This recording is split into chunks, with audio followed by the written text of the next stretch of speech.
Hi, everyone, and welcome back to another episode on our podcast. Today, we have a very special guest, and she is going to be representing Kentucky to talk about current educational policies and different things in the educational world, revolving around politics, policies, and more reforms. Without further ado, I'll let her introduce herself, and we'll get started with the podcast. So, Luisa, would you like to talk a little bit about who you are?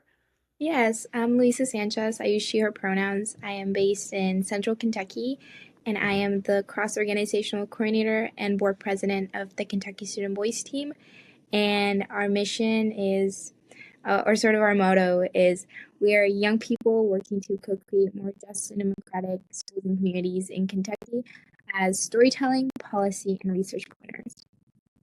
Thank you so much for that introduction. From reading up on you through articles and other things, we've seen how impressive of a person that you are. So we're so excited to have you on the podcast today to talk about different things in the educational world.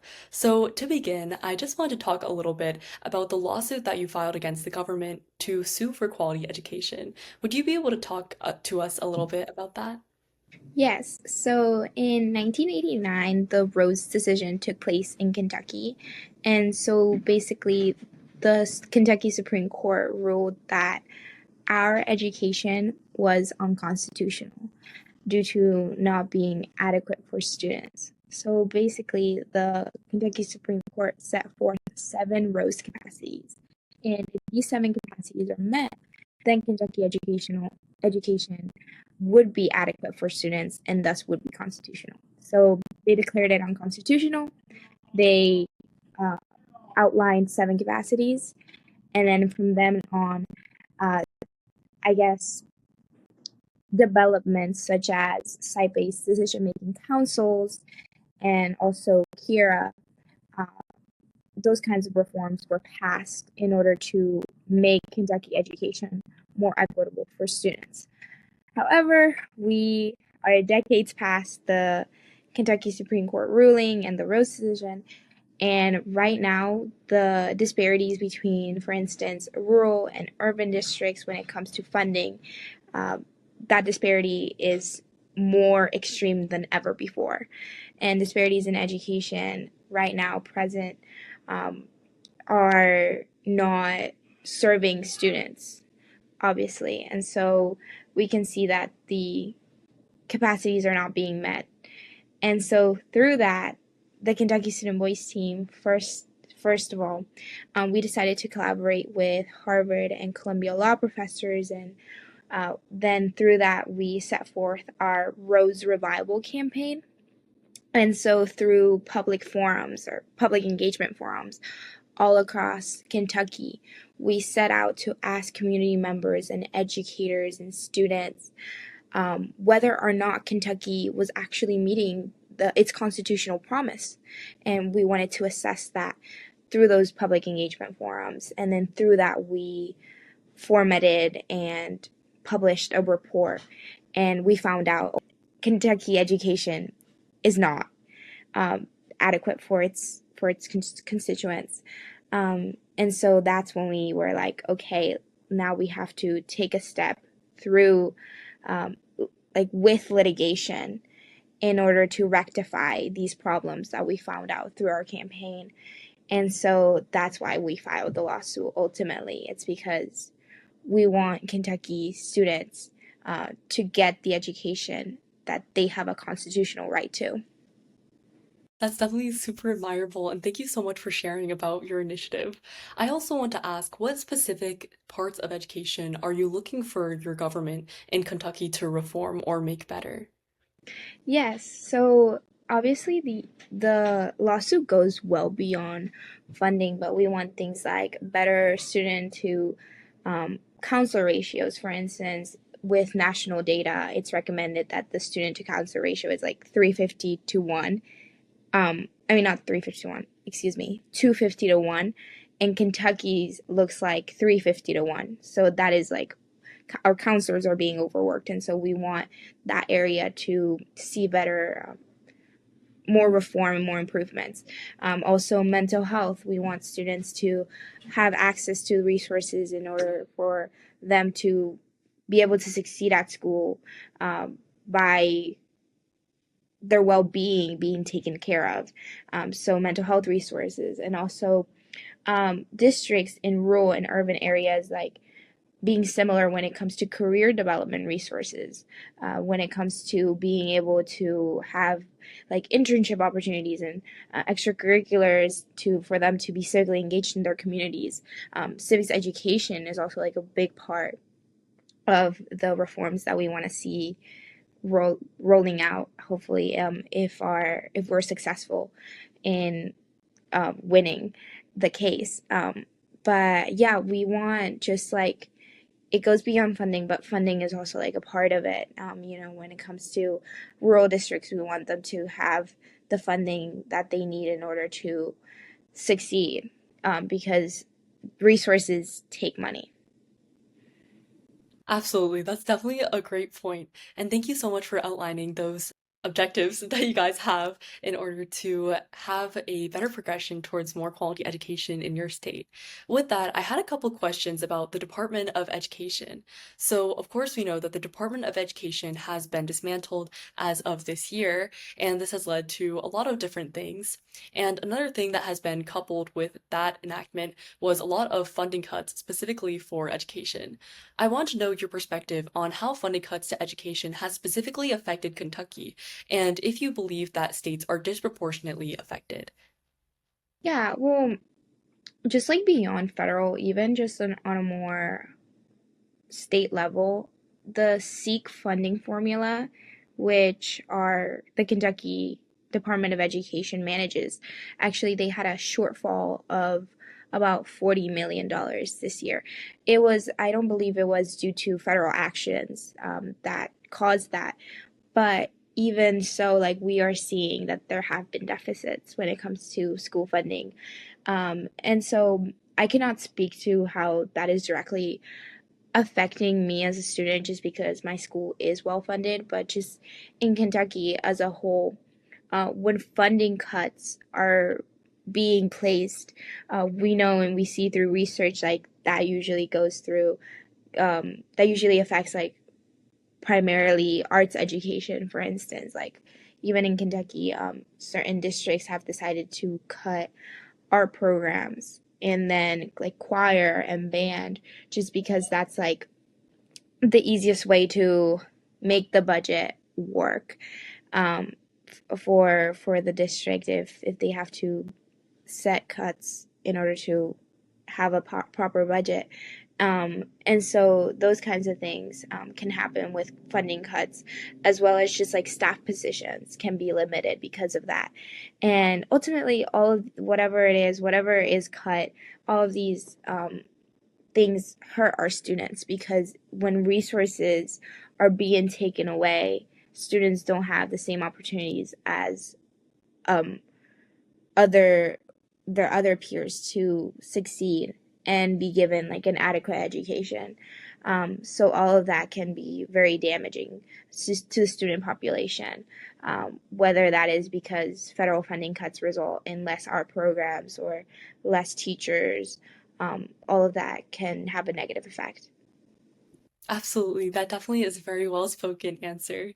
And I also want to follow up more on state responsibilities and things like that within education. So, with a lot of different organizations for governing over education, I want to ask your perspective on whether you believe that states should have more of a responsibility over their government or if there's still a need for a federal body to ultimately organize education.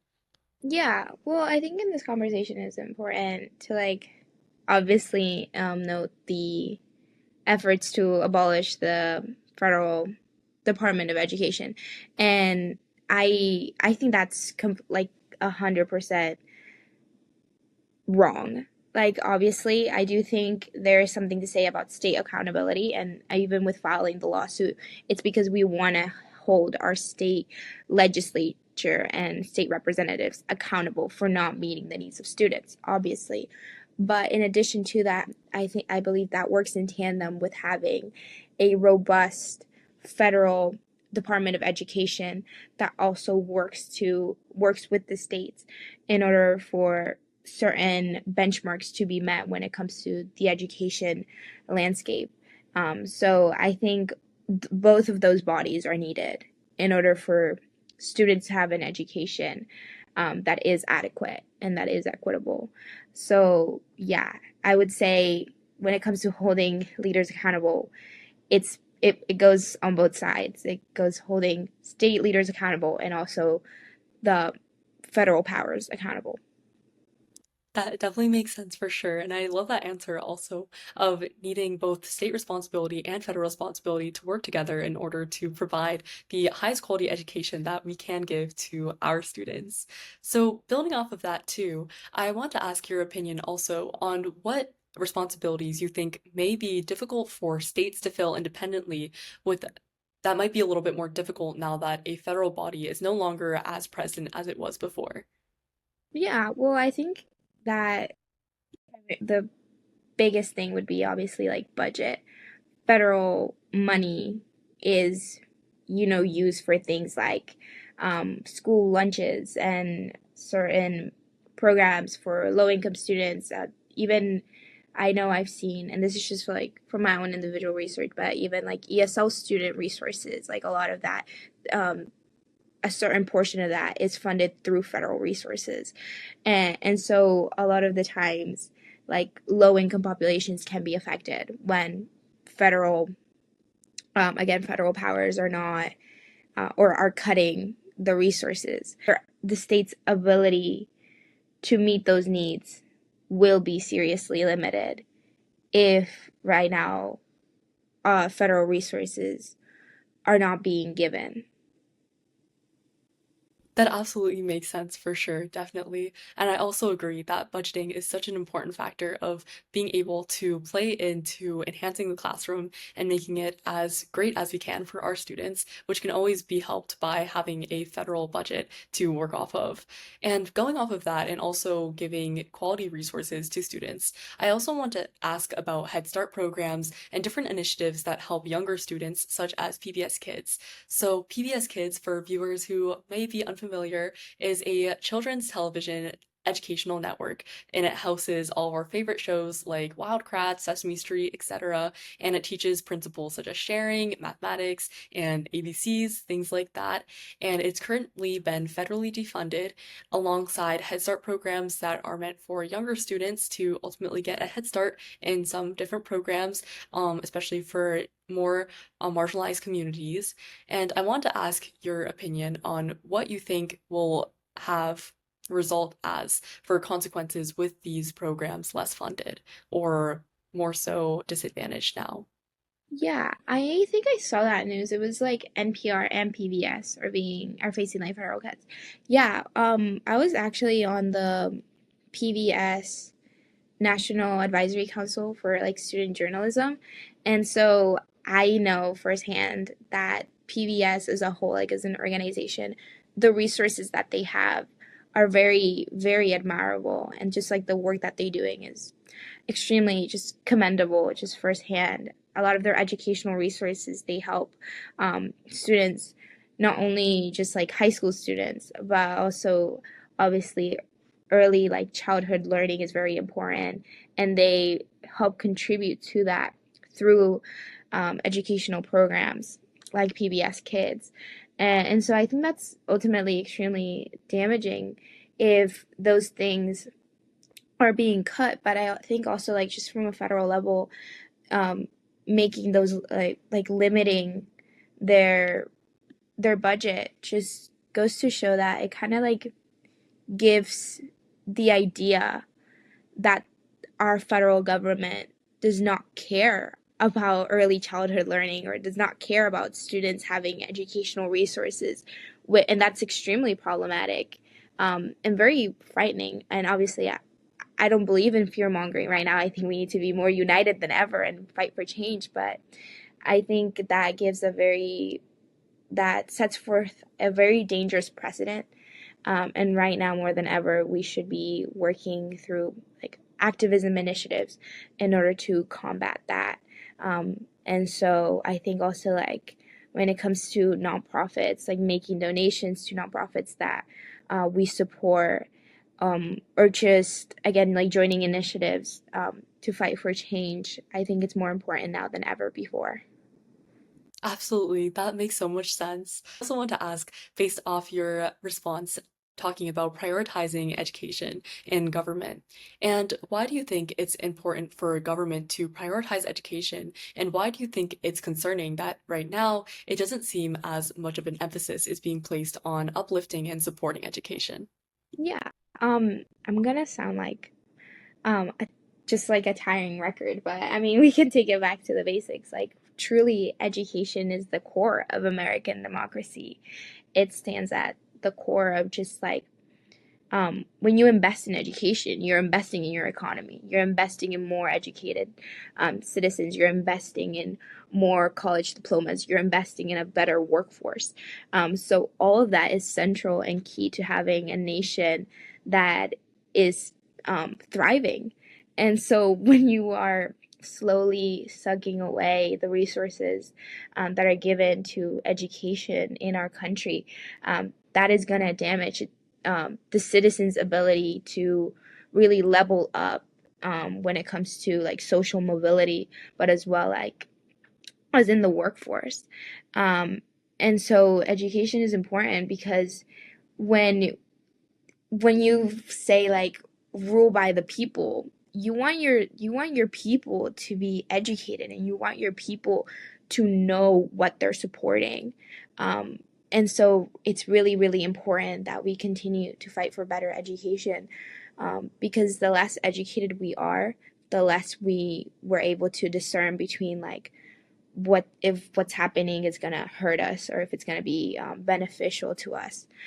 So right now, more than ever, is important to really take it upon ourselves to get educated. If you're not educated, it's hard to fight back. So yeah. That definitely is a very great answer, and I love how well spoken and eloquent you are. It's definitely super motivational and also very inspiring. And I hope that some government leaders can hear that message and also listen and see how much of a priority education should be in government, especially for creating a well educated and informed population to ultimately make our democracy great and good and thriving. So, continuing off of that, too, I hope that we can move into a more positive note as well. And I want to ask about your thoughts about a possible future direction. So, if you were to propose a future plan of direction to address the governing of education, what would you do and propose, and what are possible solutions to the educational issues happening right now? Yeah, well, I think a lot of the times when it comes to a lot of issues, we tend to focus on just like federal action, but I think focusing on what's going on in our local area can be very beneficial in order to working to solve issues that affect people around us directly. So I think when it comes to education, like attending school board meetings, or being cognizant of like, oh, how do students in my area, like how do low income families like support their students? Like how are they able to, like what does accessibility look like when it comes to like um, low income families getting lunches and meals during the summer, and like helping out volunteer with those programs, or like giving donations so that those families like during the summer months are able to just take care of their families, like just like being aware of what issues are affecting your community the most is very very important, because at the end of the day, like, and I think a lot of people know this, like working to make change on a federal level takes a lot of time and it takes a lot of energy. So I think if we work from the ground up, that can be very like a better way to improve the system. It's just like grassroots organizing, like starting from that and then working our way up is a much I don't want to say easier, but the process is facilitated when you're not thinking of like, oh my gosh, what law on a federal basis do I need to counteract so that the people of our nation are not negatively affected. When you think of just like going outside and seeing, hey, what does my community need today? And how can I just take a step to make change happen right now? When you just really take it on a more personal level, that's going to feel like a lot more of a just like a more manageable way to contribute to change, um, as opposed to being overwhelmed by national issues that may be hard to fight back again or fight against. Oh, Sabrina, your mic is off. Thank you. I definitely agree with that, and how much it's so important to emphasize community efforts and coming together with all of our individualized efforts to ultimately make change. So, thank you so much for that answer. That's definitely something that I think everyone should consider as well, especially with taking action. I want to ask if you had the opportunity to be sitting in the room with all of the government officials who regulate education-based policies and decision making, what message would you want to say to them, or what would you ask them to consider or do?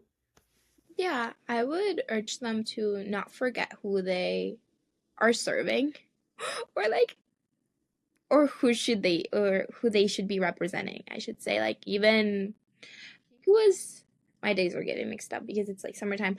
But I think it was yesterday like the court ruled that um gender affirming care in states like Tennessee would be just like erased.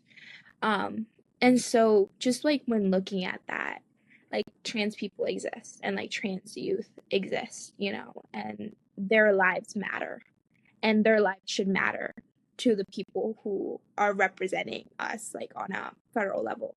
So I would really just encourage them to think back about their values and think like, hey, if you want people the people who you're representing to be able to have just like a good life. Um, but like we should really like reconsider what laws certain leaders are supporting. That definitely makes sense. And I would love for so many government officials to be able to hear your message because it genuinely is so important to remember that we all are people. And if you are a leader, it is so important to fight for the people that you are serving. And that is everyone in America, not just selected people. So that is definitely a great message. Also, kind of on another note, what message would you like to tell students and fellow Americans? Yeah, I think I would say I would encourage students not to forget that we are the primary stakeholders in education. And so if something is not working that or if something is not meeting your needs, I would encourage students to be activists um, and be leaders. It, we are we are the future, and that sounds really cheesy, but we are. So right now, I know we're living in a time right now with the current political climate. Everything can feel very overwhelming. So of course, it's important to take care of ourselves and continue living our daily lives. But you know, once in a while, read the news and once in a while volunteer in your community and be civically engaged, you know, and um, maybe consider just taking membership in grassroots nonprofits near you, like all of those things. Like, um, just do something, contribute to making a difference. It really takes action and initiative, and of course, also like intergenerational partnerships are also very very important. So I know there again like there's sometimes like a very divide when it comes to like old people and young people, but no, like just talk to everyone, you know, form community with people, be more social. Oh, like especially Gen Z, just be more social and um take care of yourself, but just we are the future, so go do something. That's definitely a great answer. I feel like I would say that for every answer that you have, but truly every answer you have is so eloquent. And I also, just as I'd hope all the government officials would hear your message for them, I hope students can hear your message for them as well, and hopefully take that message and feel inspired to initiate change. So thank you so much again for being on our podcast. It was an absolute pleasure to have you, and you have so many great ideas and everything, and it was wonderful to read up about you as well. So thank you so much for coming.